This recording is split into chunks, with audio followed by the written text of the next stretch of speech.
रोज की तरह रामचरण अपनी लोहे की ढकेल पर रामचरण के जायकेदार पनीर टिक्का का छोटा सा बोर्ड लगाकर रोज अपनी रोजी रोटी कमाता था। टिक्के इतने स्वादिष्ट कि जो एक बार खा ले उंगलियां चाटता रह जाएं।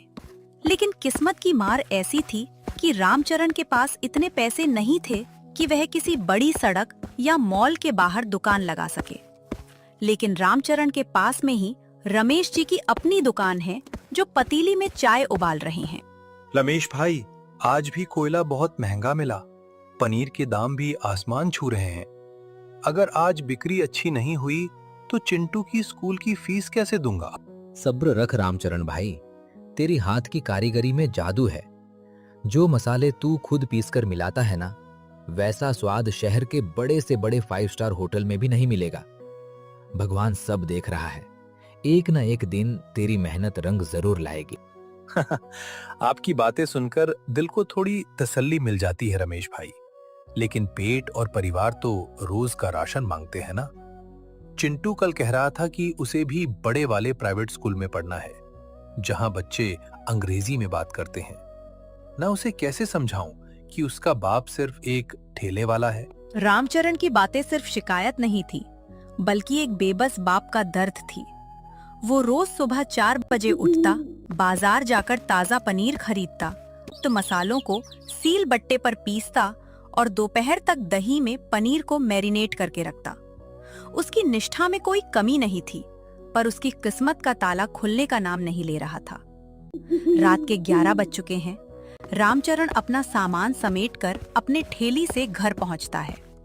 घर एक छोटा सा 1 कमरे का मकान है, जहां एक तरफ खटिया बिछी है और दूसरी तरफ चूल्हा। जब रामचरण घर पहुंचा तो दिए की मध्यम रोशनी में उसकी पत्नी सुनीता बर्तन साफ कर रही थी और चिंटू जमीन पर बैठकर फटी हुई किताब से पढ़ रहा था। आज बहुत देर हो गई, थके हुए लग रहे हो। हाथ मुंह धो लो, मैं रोटी गरम करती हूँ। हाँ सुनीता, आज ग्राहक बहुत कम थे। बारिश का मौसम हो गया था, इसलिए लोग जल्दी घर निकल गए। आज मुश्किल से 200 रुपए का मुनाफा हुआ है। पापा, आप मेरे लिए वो रंगीन पेंसिलों का डिब्बा लाए जो मैंने कल मांगा था। बेटा, आज बाजार में दुकान बंद हो गई थी, कल पक्का ले आऊंगा। तो पढ़ाई कर रहा था, दिखा मुझे अपनी कॉपी। सुनो, चिंटू के स्कूल से आज फिर चिट्ठी आई थी। सर कह रहे थे कि अगर इस महीने फीस जमा नहीं हुई तो चिंटू को परीक्षा में नहीं बैठने देंगे। कुछ कीजिए ना। तू चिंता मत कर सुनीता, मैं अपनी अंगीठी और बर्तन गिरवी रखकर भी चिंटू की फीस भरूंगा। उसका भविष्य मेरे जैसा काला नहीं होने दूंगा। मैं कल कुछ और ज्यादा पनीर लाऊंगा, शायद कल का दिन बेहतर हो। उस रात रामचरण भूखे पेट ही सो गया। उसके दिल में एक आग जल रही थी, अपनों को एक बेहतर जिंदगी देने की आग। अगली शाम जब रामचरण रोज की जगह अपनी ठेली को लगाता, लेकिन अचानक तेज बारिश शुरू हो जाती है। सड़क पर सन्नाटा छा जाता है। रामचरण अपनी पन्नी से अपने ठेले को ढकने की कोशिश कर रहा है और कोयले भी गीले हो रहे हैं। कुदरत को शायद रामचरण का इम्तिहान लेना अभी और मंजूर था। शाम होते ही मूसलाधार बारिश शुरू हो गई। लोग अपनी गाड़ियां भगाकर अपने घरों की तरफ जा रहे थे। रामचरण का दिल बैठ रहा था, क्योंकि उसने आज ज्यादा पैसे लगाकर 3 किलो पनीर खरीदा था। अगर आज टिक्का नहीं बिका तो सब खराब हो जाएगा और नुकसान सहना उसके बस के बाहर था। हे भगवान, ये तू क्या कर रहा है? आज तो पूरे पैसे डूब जाएंगे। चिंटू की फीस कहाँ से दूंगा? तभी गली के मोड़ पर एक बहुत बड़ी और महंगी काले रंग की गाड़ी आकर रुक गई। गाड़ी का चक्का खड्डे में फंस गया था। गाड़ी का दरवाजा खुला और उसमें से एक सुसज्जित, रोबीले व्यक्तित्व वाला व्यक्ति निकला। वह विक्रम मल्होत्रा थे, देश के मशहूर शेफ, जिनके अपने 50 से ज्यादा अंतर्राष्ट्रीय रेस्तरां थे और जो टीवी के बड़े कुकिंग शो के जज थे। विक्रम बारिश से बचने के लिए रामचरण के ठेले के नीचे लगी पन्नी की छत के पास आकर खड़े हो जाते हैं। उफ, ये बारिश भी ना। ड्राइवर, क्रेन बुलाने में कितना समय लगेगा? सर, कम से कम 1 घंटा लगेगा। ओहो, मुझे बहुत तेज भूख लगी है। आसपास कोई अच्छा रेस्तरां भी नहीं है। तभी विक्रम की नजर रामचरण की अंगीठी पर पड़ी, जहां थोड़े से लाल धधकते कोयलों पर पनीर टिक्का की सीख रखी हुई थी। मसालों की और भूनते हुए पनीर की ऐसी सौंधी खुशबू हवा में तैर रही थी कि विक्रम की भूख और भड़क उठी। भाई, क्या बना रहे हो? बहुत अच्छी खुशबू आ रही है। साहब, ये गरीब का पनीर टिक्का है। घर के पीसे मसालों से बनाता हूँ। अगर आपको ऐतराज न हो तो थोड़ा चक्कर देखेंगे? गर्मा गर्म है, ठंड दूर हो जाएगी।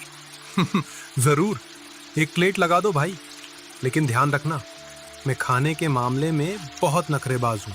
आप बस बैठकर देखिए साहब, आज आपको ऐसा स्वाद खिलाऊंगा कि आप इस गरीब की दुकान को याद रखेंगे। रामचरण बड़ी लगन से पनीर के टुकड़ों पर मक्खन, चटनी और अपना खास सीक्रेट मसाला छिड़कता है। वह 2 कबाब स्टिक में लगे टिक्के दोने में रखकर विक्रम को देता है। विक्रम ने संकोच करते हुए टिक्के का एक टुकड़ा उठाया। जैसे ही विक्रम ने पहला निवाला अपने मुंह में रखा, उसकी आंखें आश्चर्य से फटी की फटी रह गईं। माय गॉड, ये स्वाद, ये कैसे मुमकिन है? क्या हुआ साहब, नमक ज्यादा हो गया क्या, या मिर्च लग गई? माफ कर दीजिए साहब, मैं पैसे नहीं लूंगा। अरे नहीं भाई, मैं मिर्च से नहीं, इस जायके से हैरान हूँ। मैंने दुनिया के बेहतरीन 5 स्टार होटलों में खाना खाया है, पेरिस और न्यूयॉर्क के बड़े बड़े शेफ के बनाए व्यंजन चखे हैं, लेकिन जो संतुलन, जो ताजगी और जो रूहानी स्वाद तुम्हारे इस पनीर टिक्के में है, वो अद्वितीय है। इसमें कौन सा मसाला मिलाया है तुमने? साहब, ये मसाला मेरे दादाजी की रेसिपी है। इसमें जीरा, खड़ी धनिया, सौंफ, जावित्री और कुछ पहाड़ी जड़ी बूटियां हैं, जिन्हें मेरी पत्नी सिलबट्टे पर घिसती है। इसमें कोई मिलावट नहीं है साहब, बस मेहनत और ईमानदारी का मसाला है। ईमानदारी का मसाला, तुमने बिल्कुल सही कहा। विक्रम को उस छोटे से ठेले पर भारत की असली मिट्टी की खुशबू और शुद्ध स्वाद मिल गया था। विक्रम ने तुरंत अपना मोबाइल निकाला। विक्रम के सोशल मीडिया पर लाखों फॉलोअर्स थे। उसने वहीं खड़े खड़े एक लाइव वीडियो शुरू कर दिया। हेलो दोस्तों, मैं आज दिल्ली की एक छोटी सी गली में फंस गया था और मुझे यहाँ दुनिया का सबसे बेहतरीन पनीर टिक्का मिला है। ये है रामचरण जी। इनकी उंगलियों में जादू है। अगर आप असली भारतीय स्वाद के दीवाने हैं तो आपको रामचरण के जायकेदार टिक्के पर जरूर आना चाहिए। ये कोई ठेला नहीं, स्वाद का मंदिर है। विक्रम ने रामचरण का पूरा वीडियो बनाया, उसके संघर्ष की कहानी पूछी, चिंटू की पढ़ाई के बारे में जाना और उस वीडियो को इंटरनेट पर अपलोड कर दिया। जाते जाते विक्रम ने रामचरण को 5,000 रुपए का नोट थमाया। नहीं साहब, इतने सारे पैसे? प्लेट तो सिर्फ 60 रुपए की है। ये पैसों की कीमत नहीं है रामचरण जी, ये आपकी कला का सम्मान है। और हाँ, मेरा कार्ड रखिए, आपसे बहुत जल्द दोबारा मुलाकात होगी। अगला दिन सूरज निकला है। रामचरण रोज की तरह डरते डरते अपना ठेला लेकर पुरानी गली में पहुंचता है। आज जो हुआ उसकी कल्पना रामचरण ने अपने सपने में भी नहीं की थी। जब वह दोपहर को दुकान लगाने पहुंचा तो उसने देखा कि उसकी खाली गली में लोगों की अथाह भीड़ जमा थी। गाड़ियां, मोटरसाइकिलें और आम जनता सब वहां मौजूद थे। देखो, वो आ गए रामचरण जी, शेफ विक्रम मल्होत्रा वाले टिक्के वाले। रामचरण जी, 2 प्लेट हमारे लिए लगाइए, हम 20 किलोमीटर दूर से आए हैं। रमेश भाई, ये सब क्या है? ये भीड़ यहाँ क्यों जमा है? क्या मुझसे कोई गलती हो गई? अरे पागल, तेरी किस्मत चमक गई है। कल जो साहब आए थे वो देश के सबसे बड़े शेफ थे। उनके एक वीडियो से तू रातों रात पूरे शहर में मशहूर हो गया है। उस दिन रामचरण का सारा सामान सिर्फ 2 घंटे में बिक गया। लोग घंटों लाइन में खड़े होकर उसके हाथ का पनीर टिक्का खाने का इंतजार कर रहे थे। जो पनीर टिक्का पहले 60 रुपए में भी मुश्किल से बिकता था, लोग उसके लिए मुंह मांगे दाम देने को तैयार थे। 1 महीने बाद जब रामचरण का ठेला अब बहुत बड़ा हो चुका था, लेकिन भीड़ इतनी थी कि संभालना मुश्किल हो रहा था, तभी वहां एक बड़ी लग्जरी गाड़ी आकर रुकती है। विक्रम मल्होत्रा मुस्कुराते हुए बाहर निकलते हैं। साहब, आप मेरे लिए भगवान बनकर आए थे। आपकी वजह से मेरी गरीबी दूर हो गई। अब मेरे चिंटू की फीस भी जमा हो गई है और उसके पास नई किताबें भी हैं। रामचरण जी, आपने अपनी मेहनत और हुनर से ये सब हासिल किया है। मैंने तो बस दुनिया को शीशा दिखाया था, लेकिन आज मैं यहाँ सिर्फ टिक्का खाने नहीं आया हूँ। आपके लिए एक बहुत बड़ा प्रस्ताव लेकर आया हूँ। कैसा प्रस्ताव साहब? मैं पूरे देश में रामचरण स्वाद इंटरनेशनल नाम से रेस्तरां की एक नई चेन शुरू कर रहा हूँ। इस कंपनी में 50% के पार्टनर आप होंगे, स्वाद और मसाले आपके होंगे और मैनेजमेंट तथा पैसा मेरा होगा। आपको अब इस सड़क पर धुएं में खड़े होने की जरूरत नहीं है। आप हमारे मुख्य ब्रांड एम्बेसडर और हेड शेफ होंगे। साहब, मैं एक अनपढ़ गरीब ठेले वाला इतने बड़े रेस्तरां का मालिक, मैं ये कैसे कर पाऊंगा? हुनर किसी डिग्री का मोहताज नहीं होता रामचरण जी। आपकी ईमानदारी और आपका स्वाद ही आपकी सबसे बड़ी डिग्री है।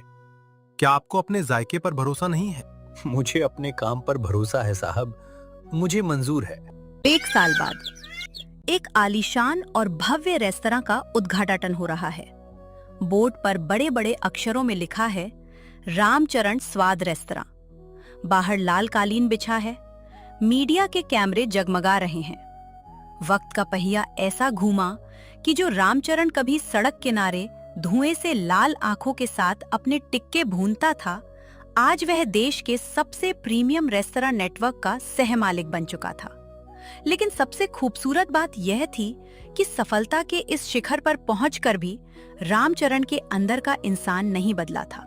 लेडीज एंड जेंटलमैन, आज मुझे बेहद गर्व महसूस हो रहा है कि हम रामचरण स्वाद रेस्तरां की पहली शाखा का उद्घाटन कर रहे हैं।